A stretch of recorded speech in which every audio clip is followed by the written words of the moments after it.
pattern. So we'll see if this time, given the challenge. 어느 때보다 뜨거운 국민적 관심이 쏠렸던 이번 대선이었습니다. 그런데 이번 대선에 주목한 것은 비단 한국뿐만이 아니었습니다.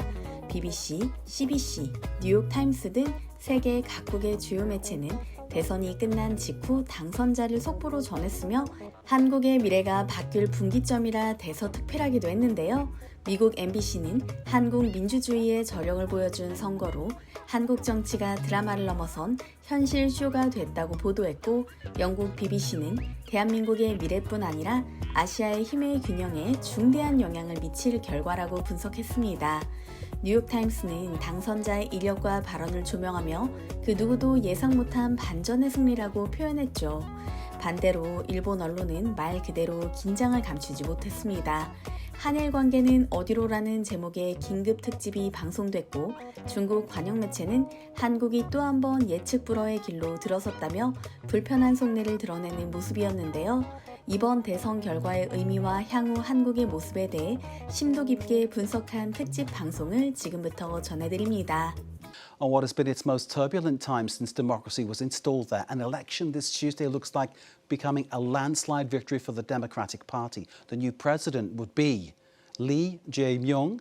What would his agenda be? Where could he take South Korea? Will he be able to bring stability to what is very much a East Asian economic powerhouse, plunged into doubt and confusion of the moment that South Korea is at right now? Where do you think this could lead? What do you think will happen next, basically? I'm sure more than half of population, they're very happy. And he also declared sort of address before the clear announcement of presidential election. He said, even if those who did not vote for me, we should gather together. This is time to consolidate the entire people for the nation. And that is, I mean, clearly the things that he's saying from a political perspective, Young-mi, are interesting. I mean, to turn around and say, my life was saved by the people of Korea and I will continue to work to help them. It's something that many politicians wouldn't come out with. Does he mean that, or is it just political speak? What's your sense of that? I think he's quite devoted politician. He has built up his political career working for Seongnam City and then later Gyeonggi, and as an outsider from the Democratic Party. Next, Associate Professor at the Japan-Korea Programme at the University of Cambridge. What kind of a moment do you think South Korea is at right now? I would say it's a pivotal moment. The campaign was very divisive, and the country has been sharply polarized because of the debate amongst ordinary Korean citizens about the nature of martial law, that really surprising announcement in December, early December, by former President Yoon. The challenge for the new president is really how to bring the country back together. Having said that, he's got a very clear mandate.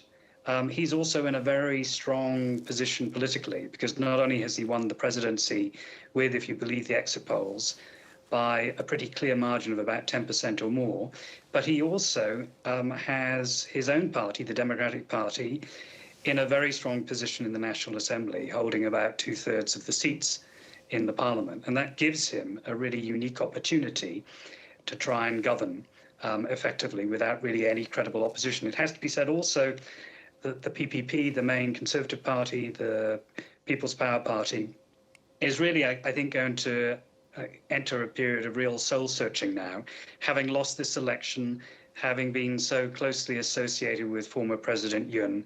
How do they reassert themselves? So he'll have quite a long honeymoon, I think, to begin with. Studies. Sydney, thanks for your patience. I know you've got much to say. John was reminding us about what happened in the declaration of martial law. I mean, clearly what that did in so many ways was create a massive division within Korean society, did it not? Becoming more and more divided, I think, on every level if we look at what goes on around us in each country that we live in. And South Korea, of course, is no exception. There must be problems there. And you've hinted at the fact that it may be very difficult for President Lee to actually bring the country together in a meaningful way to take it forward. Like you said, leaders across the world are having to face this challenge of the extreme polarization of the political environment, particularly in the world of YouTube, social media, all these tools by which people can have their hatred and their concerns and their paranoia and their conspiracy theories all fed. And I think that's where we are with Republic of Korea. I've been following Korea for some 40 years, living there 17 years, watching transitions from conservatives to progressives, progressives back to conservatives. And I think what's different this time is this impact of the media, this disinformation, this malign public influencing, and again, it allows for these forces to kind of stay apart from each other and not seek reconciliation, but rather confirmation of the prejudices. And so this is going to be a big challenge for President Lee, and we'll be able to see if he's got that presidential material. People are touting him as a pragmatist on foreign policy, on China, on North Korea, and even on economic issues. Somebody who can come to the center. Somebody who's got experience, as mentioned earlier, mayor of a big city just next to Seoul, and then provincial governor of the province that includes Seoul, at least geographically. So he's got the experience. He won an election in a very volatile time. I think he may be well positioned. Of course, the Court of Domestic Opinion, at least, will be watching closely to see whether he's able to really find a way to begin to reconcile with the conservatives. Indeed, Sydney, for now, thank you very much indeed of its relationship, not just with the North, not just with China, not just with the other countries in Asia, but beyond. It's a world marketplace. I mean, South Korea, of course, via its key companies, is very much a player in all markets across the world. Yes, absolutely. So maybe starting with Japan, because that's my sort of area of expertise. And Japan's been watching the elections in South Korea very carefully. It always is a tricky moment for Japan who the South Korean president will be. So if we go back a little bit, before Yoon was Moon Jae-in between 2017 and 2022, when he was a left-wing president. And relations were difficult with Japan then over comfort women, over and just questioning agreements that had been made by his left. They tend to expect things to be a bit difficult, but precisely they anticipated somewhat.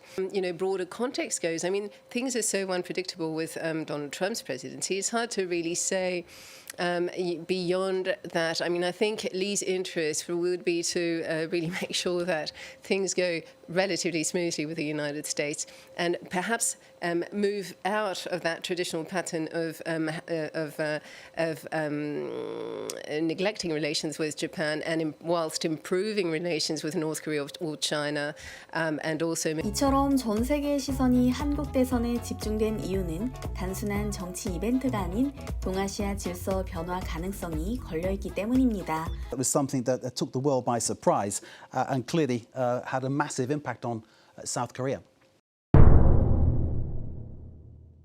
이번 대선 결과에 그 누구보다 뜨거운 관심을 보였던 나라 바로 프랑스였습니다. 현재 한국의 정치 상황이 프랑스와 너무나 닮아 있었기 때문인데요. 국민의 반대에도 불구하고 연금 개혁을 밀어붙였던 마크롱 대통령은 재임 내내 독단적 결정을 이어갔고, 그 결과 정치적 고립과 대규모 시위, 지지율 하락이라는 위기를 자초했죠. 이런 상황 속에서 프랑스인들은 윤 전 대통령의 계엄 선언 후 한국인들이 보여준 민주주의 정신을 본받아야 한다는 의견을 내놓기도 했는데요. 이 때문인지 프랑스 공영방송에서는 한국 대선이 마무리된 후 각계 전문가들과 함께 다음과 같은 토론을 진행했습니다. 대선 후 한국의 미래, 그리고 사회 현상에 대한 다양한 시선이 존재하는 이번 토론, 지난 영상에 이어 함께 살펴보시죠. This is something that Lee is vowing to improve. He says he will restore the economy. They're his words. That's what he's saying. Of course, it's easier said than done. That's exactly right. It's the bane of every leader who finds him or herself in a position of ruling at a time when the forces that drive the economy are often beyond his or her control. And right now, you're exactly right. With the uncertainty that the Donald Trump administration brings in terms of trade wars, tariff demands for increased South Korean spending on national defense, in addition to increased contributions to the cost of U.S. forces in Korea, inflation, which is indeed another global event. I think right now what the Korean people need to hear, first of all, is that the era of political bickering and the attacks and the questions about the viability of democracy are largely now being put in the past as we can focus more, again, pragmatically on these challenges. And I think President Lee will bring together a team that has experience in negotiating with the United States. I remember that when we had the U.S. South Korea Free Trade Agreement, it was actually the progressives who were the initiators of that process. And so I think every leader in South Korea knows, one, the importance of the security relationship with the United States, two, the importance of U.S. markets, investment, et cetera, and three, the need to be cautious in this kind of instinctive, let's just depend on China for the economy, because there's prices to be paid for that as well. So there's a 5-year term that President Lee will have, a lot of time to deal with it. National Assembly now in the opposition's hands. These are opportunities he can begin to address. News that shook South Korea in December, that declaration of martial law, of course, wasn't the first time that the country's been shaken by a president misbehaving. There was President Park back in 2016 who caused a massive scandal. And Gibo, can I bring you in on this one? The sense that perhaps people in South Korea have seen one president misbehave, before that another president fall foul of the law. Does that undermine in any way what is happening right now in terms of the democratic process? Is there a sense that people perhaps are a little bit wary about what their leaders are trying to do? I wouldn't speak for the South Korean people because I've not looked into public opinion polls enough. But there's certainly some striking pattern with South Korean democracy, which is once presidents are out of office, they tend to be prosecuted. Prosecutors seem to have quite extensive powers, and quite a few of them finished in jail or committed suicide after their mandate. So, rate of youth unemployment in March hit a 4-year high of 7.5%. Clearly, Young-mi, there is an issue there about, and you just hinted at it in what you were saying, that people feel that they're not getting a good deal. People feel they're not earning enough. The cost of living, of course, is a problem all around the world. But I understand it's biting in particular in South Korea. People feeling really they're not getting an even break. Because Korea is 12th largest economy, but that's because of all the concentrated wealth on Japan company, not majority of small medium-sized company or small medium-sized shops. If you see middle class population, a lot of people in their 40 or 50 or even 20s, they don't have job. Only 10% or even 1% get a job for big firm like Samsung, LG. The rest are left out there to be independent workers. So Lee Jae-myung I think he also mentioned that should focus on those majority of people, ordinary people struggling, not like a high-end, small minority of people who are rich already. Indeed. Getting the masses into gainful employment, it's something that many politicians over the years have struggled to come to terms with and to make happen. Young-mi Kim, thank you. You can't talk too long about the Korean economic difficulties without coming to the conclusion that they've got to build upon their strengths, and their strengths are the Samsungs, the Hyundais, the LGs, the larger companies, and that comes at the expense, perhaps, of income disparity and looking out for small and medium enterprises, the traditional sacrificial lambs of the Korean development model.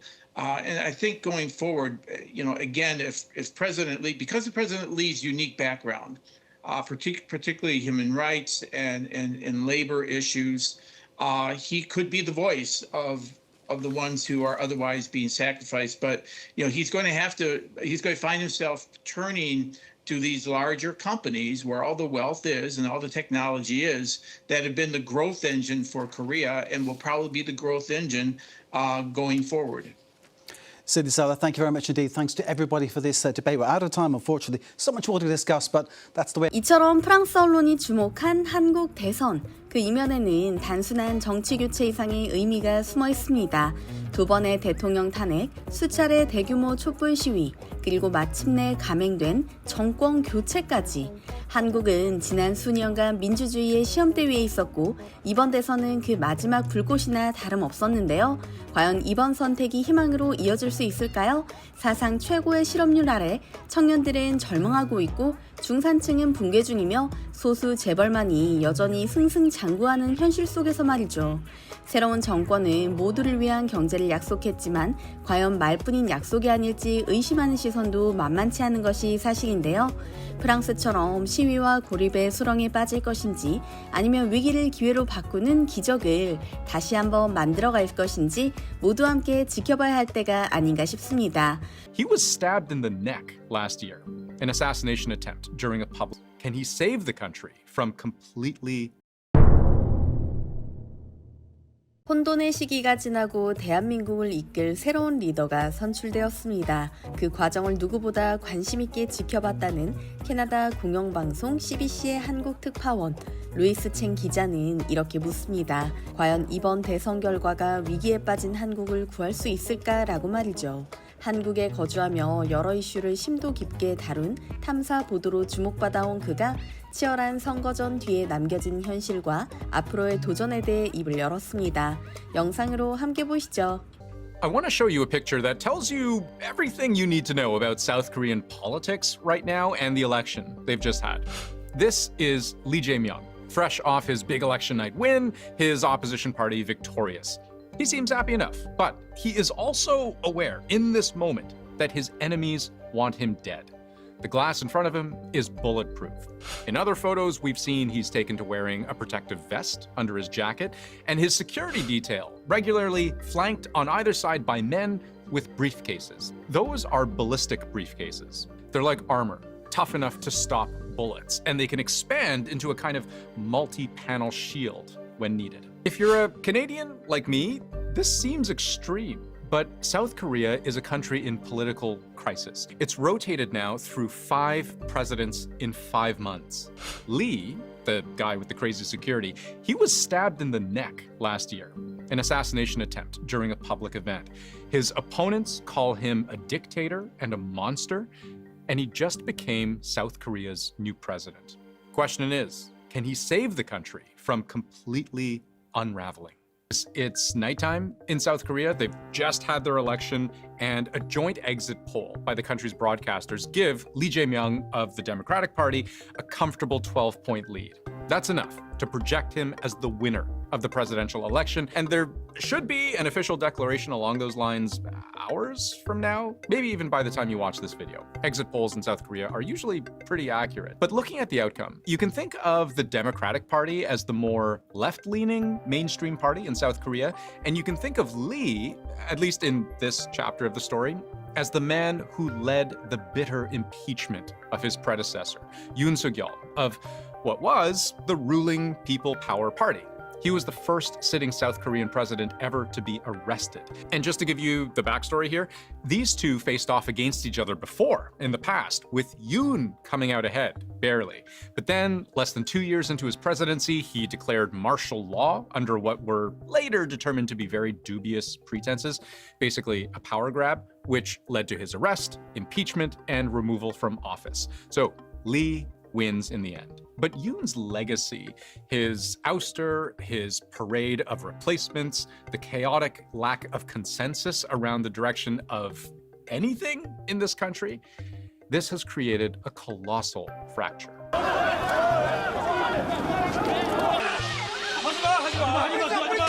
South Korea has been without a leader for 6 months. The last 6 months have been unprecedented and chaotic, even in the tumultuous South Korean sort of political history. For many, many months now, South Koreans have been angry at their leaders, and not just the ones who get arrested and impeached.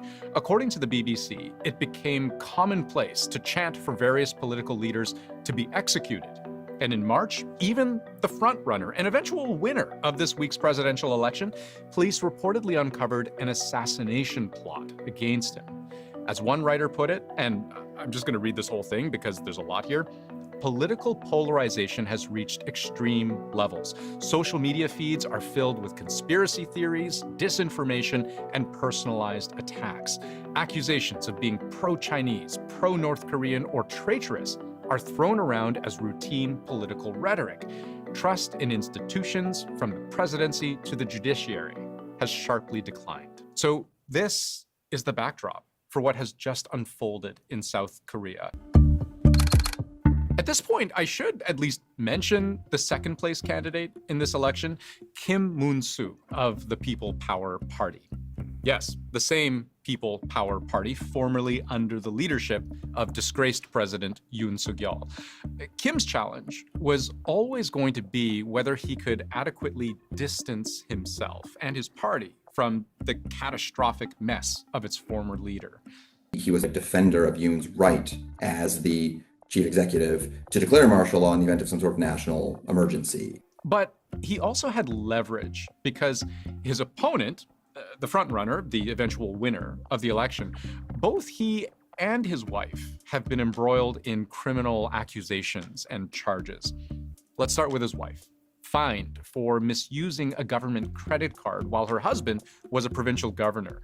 It became fodder for jokes on Saturday Night Live Korea, with the wife of Lee's main opponent slamming Lee's wife for mishandling taxpayer money. And this notion of spouse risk is real enough in South Korean politics that the People Power Party even proposed a wives debate with ethics as a major topic of discussion. And it's really no holds barred, and you're going to dig up whatever dirt you can on the other candidate. So the opposition, whether you're conservative or progressive, are really trying to hunt for something they can use to bring you down politically. And looking at wives and also children have been a liability as well, too. But Lee himself has been accused of a more serious crime, electoral fraud, linked to allegedly false statements made during the last presidential election in 2022. I won't get into that, but that case and ongoing corruption investigations have swirled around Lee throughout the entire run-up to his election night victory, and his opponents say this man cannot be trusted. Lee dismisses all of this. It's just partisan mudslinging. And what has undoubtedly helped him is that a series of retrials and appeals had all been pushed off until after the election. South Korea's domestic political chaos just could not have come at a worse time. Its sworn enemy, nuclear-armed North Korea. They spent months last year exchanging balloons filled with trash and propaganda. Kim Jong-un has found a powerful ally in Vladimir Putin, sending troops to the front line of Russia's war with Ukraine. There's also the challenge of managing a frosty relationship with China, maybe as precarious as managing an unpredictable relationship with the US. South Korea's economy has stalled. We have seen the Bank of Korea cut rates last week and downgrade the growth forecast for this year. And as an export-heavy country, almost half of its economy is exports. South Korea is among the most vulnerable to Donald Trump's tariffs. Ultimately, South Korea is going to find itself constrained by both the US and by China amid their emergence of a new Cold War. And as a result of that, South Korea is going to find itself in a very difficult space, both geopolitically as well as in terms of its trade and investment relationships externally. South Korea's economy is shrinking. Its birth rate is among the lowest in the world. Its suicide rate among the highest. And there is no real transition period for the new president. It's because the previous president was impeached that they don't get the benefit of that transition. This is a very unique election because Lee takes office within. It's going to be difficult. He's going to have to essentially fix the plane while flying it midair. But he has one thing going for him. For the first time in a long time, his party now has control of both the legislature and the presidency. That's control. So, yes, quite possibly, the hardest job Lee Jae-myung has ever had starts now. But nobody knows where this story is going to go next. 여러분께서는 오늘 영상 어떻게 보셨는지요? 이번 영상도 흥미로우셨다면 좋아요와 구독 부탁드리겠습니다. 항상 함께 해주시는 구독자, 시청자 여러분 감사합니다.